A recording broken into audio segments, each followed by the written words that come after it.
What is up, YouTube? Happy Memorial Day to everybody. I won't waste any time here. Welcome to the channel. On this channel, I have two channels. I have the football channel on this channel, which is whatever I want it to be, basically. On this channel, I have posted several videos in the past few months. Short videos, like a minute or 2 minutes long, showing some of the guns that I have. No talking or anything, just kind of showing the guns with some very offensive rap music in the background.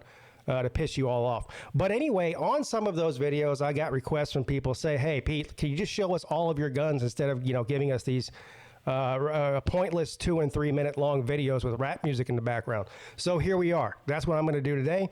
I'm going to show you the guns that I have. I'm going to tell you a little bit about them. I'm going to tell you why I have them. I'm going to tell you maybe why I'm getting rid of at least one of them. Or not, well, I'm getting rid of it to get another one, but that's a whole different point. We'll get into that right now.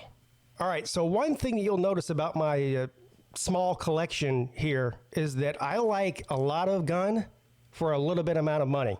Look, if you're one of these people that likes to go out and spend $1,500 and $2,000 after you get done putting all the accessories and everything on the gun, more power to you.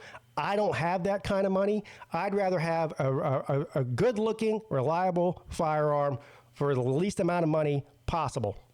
All right, first of all, I would like to give a disclaimer to YouTube. All of these guns are empty. There's no ammunition in any of them. There's no ammunition anywhere around me in this room. Exhibit A. Bought this back in 2009, I think it was. I think this gun came out somewhere around 2008. So at the time that I got it, again, it was my first firearm purchase ever, just to have something in the house to protect my wife and kids and myself, and carry in the glove box of my car whenever we traveled somewhere, that kind of thing. This is a Bersa Thunder chambered in .380. Yeah, it's a little thing. You may notice that look, even if you're not into guns really, that is the famous, or it's a clone rather of the famous Walther PPK, the gun that James Bond used. So this is just the Bersa version of that. It's almost identical to it in every single way. Both internally and externally. I think it holds 7 or 8 rounds in this flush magazine here. Nothing really to say about this other than the fact that I probably could sell it because I don't ever shoot it. I mean, I think I've shot it once in the past 10 years just to make sure it still worked. It just sits in the safe. But to me, this is the only gun that I actually have some sort of nostalgia towards because it's the first gun that I ever bought. And owned. It's actually a good little gun. It's all well, this is an aluminum frame, but there's no polymer or plastic anywhere on this gun. It is double and single action. It has a decock. This thing has about 18 different safety features. So if safety is your thing, you have to turn off about 10 things just to shoot it. Okay, so it's got an actual key. I don't know if you can see this little button right here. There's a key that goes in there. You can just turn that key and it disengages the entire trigger assembly. So no matter whether it's loaded, unloaded, off safety, on safety, it won't go bang if you pull the trigger. Now, I don't necessarily like that, but they put it on the gun for some reason. It also has a safety and a decocker right here. It is a hammer-fired gun, which is the only hammered-fired gun out of all the pistols that I own. Most of them are striker-fired. So big shout-out to Bersa for making this little bang toy here. I think at the time I bought this, I paid like $350 for it. I think you can get this exact gun right now, brand new, for out the door at like $250. So Bersa Thunder .380. All right, next on the list. Man, this is the most disappointing gun I've ever bought. And I'll tell you why in a minute. I wanted to love this gun so much. I got this on a Black Friday sale last fall after Thanksgiving. This gun... what it is, it's a Springfield Hellcat Pro. So it's the Hellcat, which is a 3-inch barrel. The Hellcat Pro is a 3.6-inch barrel, and it comes with a flush 15-round magazine. And I also have several 17 extended round magazines for it. It's a small little gun that you can conceal. It's very thin. You'll see here. It's only about 1 inch thick, and the grip is a little bit wider. I put this Hogue grip on it because it's so thin. I don't even have huge hands. I guess I would have what you would call medium-sized hands, but I couldn't get a good grip on it. It was too small, so I put this grip sleeve on here, which really helped out a lot. The first thing I did when I brought it home from the store, I hated the trigger on it. The OEM factory trigger on the Hellcat and the Hellcat Pro is absolute garbage. So I went and did some research, found that what most people were replacing their OEM triggers with was something called an Apex trigger.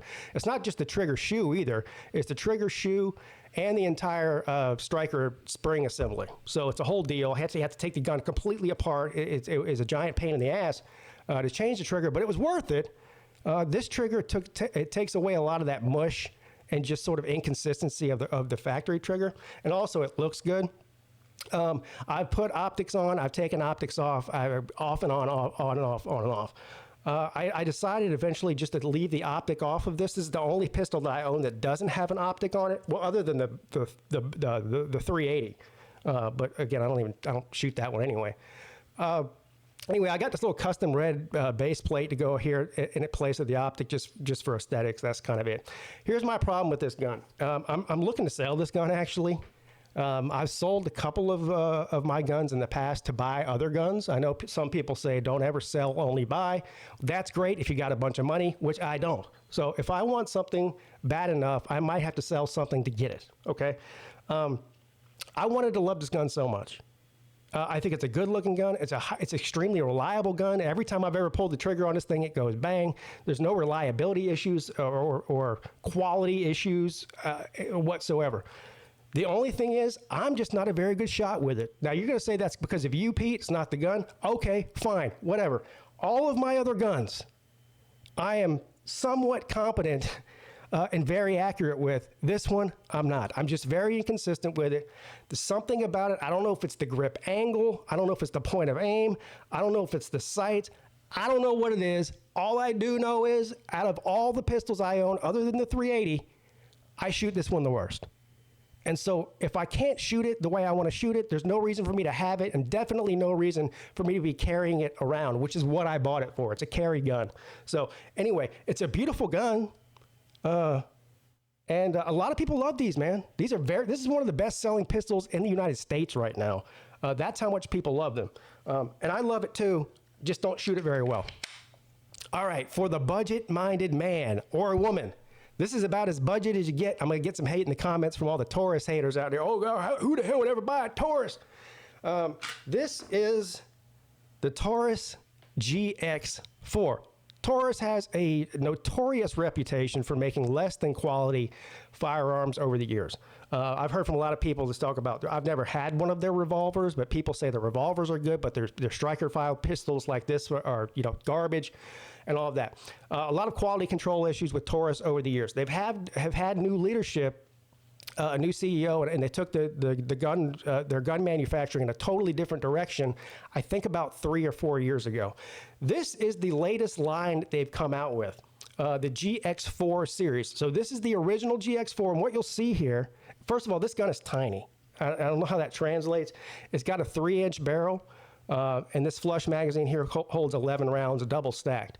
But there's no bells and whistles on this. The only thing I've added to this is I put a bright night, I think it's a night vision, tritium night sight on here, and a sticky grip tape. It's not even cut for an optic. You can't put an optic on it. And these are just the factory iron sights. So this is about as bare bones as it gets. I think unloaded, it weighs about 17.5 ounces or something. So you can carry this thing around in some gym shorts or some basketball shorts or whatever all day long, and you wouldn't even know you had it on you. I'll tell you one thing about this. Out of all the pistols I own, I've put more rounds through this than the rest of them. I've got over 4,000 rounds through this thing, and it's never malfunctioned. It goes bang when you pull the trigger. So all this, I hate Taurus. Taurus is garbage. I don't think you want to be standing on the business end of one of these that knows from somebody that knows how to use it. That's all I'll say about that. Look, you can get this gun for under $300, brand new. And they do sell ones that do have optic cuts and all that if you want to put a red dot on there or something. There is no rail on the bottom to mount a light or anything like that. So, but there it is. I mean, it's a Taurus GX4. They make a Taurus GX4. They make a Taurus GX4 XL, which is basically the same frame with a slightly longer slide and barrel. And they make something called the GX4 Carry, which is bigger than both of them. It both has the longer barrel and the longer grip. I actually really like that gun. I wish I had that one instead of this one, but I got this one when this was a very new gun when it first came out. For $300, if you are balling on a budget and you just want to have something to protect yourself, whether you're in your car or at your home, you can't beat the Taurus GX4 for $300. All right, so we have 3 more pistols to go over and then 1 rifle. And now we're getting into the pistol category that is close to my heart. And why would I say that? Because I am a self-proclaimed Canik man. These are my favorite guns. It's my favorite gun manufacturer. They're my favorite guns to buy, my favorite guns to upgrade, my favorite guns to shoot, my favorite guns to carry. You name it. I am a total Canik fanboy. This is not the first Canik that I ever bought. It is the second Canik I ever bought. And I'll show you those other 2 in a minute here. But so this is the Canik TP9 Elite Sub Compact. What this is a chunky little girl. For a subcompact, that's what the SE stands for, subcompact. For a subcompact gun, it feels and shoots like a full-size gun. Anybody who's ever shot one of these or held one of these knows exactly what I mean. It's extremely heavy. It's thick. The grip completely fills out your hand, even if you have a medium or a large size hand. It has noticeable weight to it. For that reason, it sort of blurs the lines of subcompact, compact. There's all kinds of, look, it's all about semantics. The only reason they call it a subcompact is because the barrel is only 3.6 inches long. But anyway, I got this thing tricked out. This is probably the only one of my Caniks that I might leave the trigger alone. All Canik factory triggers are better than just about any other factory trigger manufacturer out there, with the exception of maybe Walther, which is what Canik is kind of a copy of. There's a lot of companies that copy Glock and SIG and all that. Canik has sort of taken the Walther route, and Walther makes a great and amazing and fantastic gun, so that's why. The difference is it costs half of the amount as a Walther. This gun right here, if it weren't so heavy, I would carry it pretty much every day. But I don't. I carry it in the wintertime sometimes if I have a heavy coat on, because it's just so bulky that it prints, and you can kind of see that you're carrying it. Maybe somebody else had luck carrying these without printing. I haven't had really good luck with it. Well, you can see what I look like here. I'm not a big guy, so it doesn't take much to print for me. But it is a fun gun to shoot. I think you can get one of these right now for about $450. Holds 15 rounds. I have a 17-round magazine for it too. Got the sticky grip tape on here, Siley Cat Pro optic, and a no light on there. That's pretty much all I've done to it. I'll never sell this gun though. This is one thing I won't even consider selling. Well, none of my Caniks so far that I've bought would I consider selling. This thing shoots like a dream. All right, moving on to the Canik Elite SC little brother, my baby. This one I do carry every day. Now that I put enough rounds through it, this is the one pretty much, if you're going to see me outside of my house, I'm going to have this thing on me like 99% of the time, depending on where I am. The Canik Mete MC9, almost identical to the last one I showed you if you shrunk it down a little bit. That's pretty much what it is. This has a 3.2-inch barrel on it. I put a threaded barrel on it, so now it has a 3.7-inch barrel. So it actually, with the threaded barrel on the MC9, it's slightly longer than the factory barrel on the Elite SC, even though it's a smaller gun. This thing is a lot like the Taurus in the way that it's super thin. It's only an inch thick or so, about maybe 1.2 inches or something, or 1.1 or 1.2 inches. Thick. It also holds a 15-round magazine. It takes the same exact magazines as its big brother or big sister, whatever you want to call it, the Elite SC.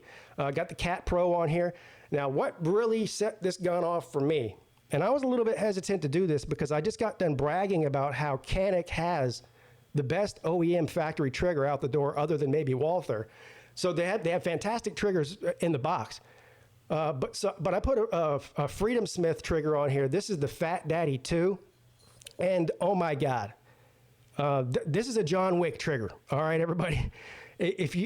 First of all, if you don't have a lot of experience shooting guns, I would not put a trigger like this in there. It's extremely light. You can shoot extremely fast. And if you're not careful and you don't know what you're doing, you might be shooting when you're not intending to shoot. So this is for actual shooters. This is a shooter's trigger here. Beautiful. They hit a home run with this trigger line.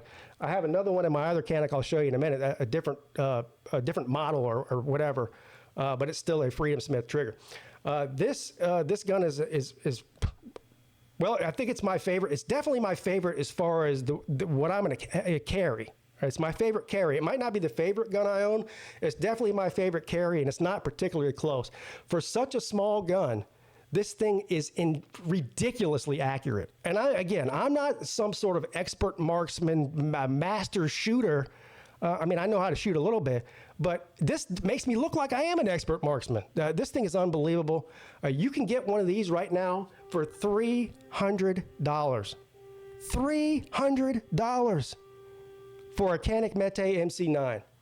You can't beat that with a stick. Oh, and no, I haven't had any problems with it. I had one problem with the slide locking, not closing without using the slide release lever.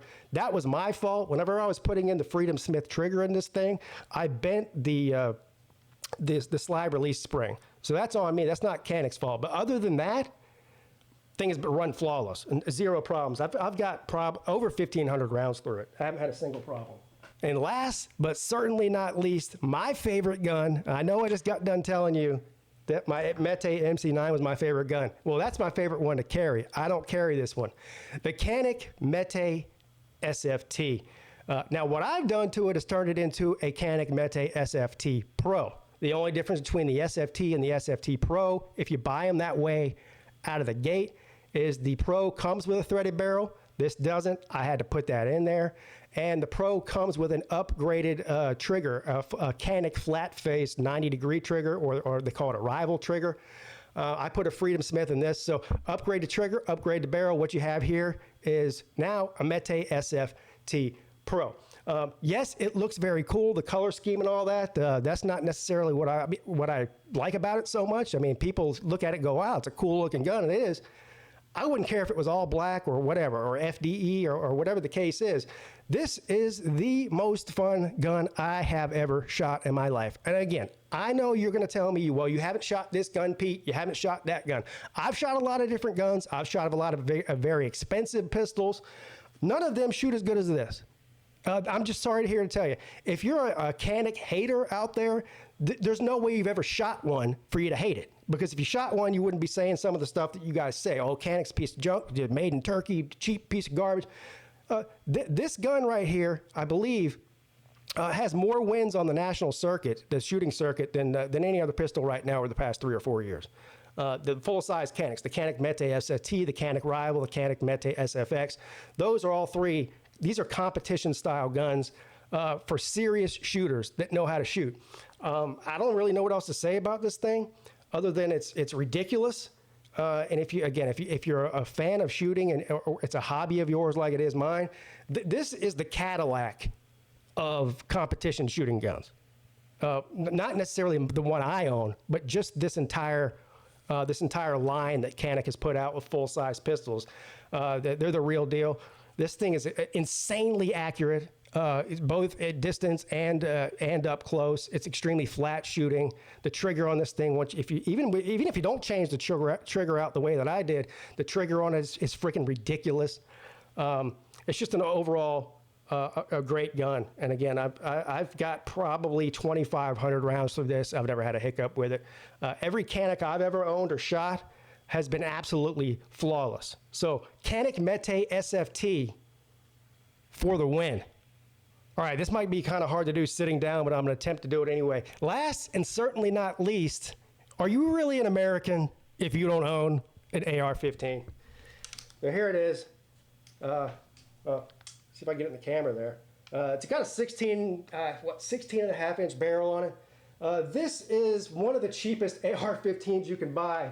The good thing about AR-15s is the fact that they are so inexpensive and easy to replace parts, and it's basically like Legos for gun enthusiasts. I mean, you can completely build one of these from the ground up for $500 or $600. I think I paid just under $500 for this. This is a Radical Firearms RF-15, and RF just stands for Radical Firearms, so it's AR-15. And I spent little to no money sort of just putting all these little bells and whistles on it. Obviously, it comes with a 30-round magazine. I got some hockey tape on my grip here and on my magazines, and on the buttstock here. Got an optic on it, a Siley optic. Got the forward hand grip. Got the cheap Chinese, what is it, a Fiyaki pressure pad light on the end of it there. Got some also cheap Chinese Fiyaki iron sights, you see here. And that's pretty much it. I mean, this stays in the house, and sometimes I take it to the range just to make sure it still runs. Bring it home, clean it, it's good to go. I've had it for about a year and a half. I don't know, maybe 1,000 rounds through it in that time. I don't know, something around there. I've never had any issues with it. I realize people, listen, it's just like the car community. When you start talking about AR-15s, there's some really, really big AR-15 nuts out there. They're big time snobs about what kind of AR-15 they have, and mine's better than yours, and my dad can beat up your dad, and blah, blah, blah, blah, blah. All I know is what they pay for the AR, bare bones. I've got mine completely tricked out for less than that, and guess what? When I pull the trigger, it goes bang. So suck it.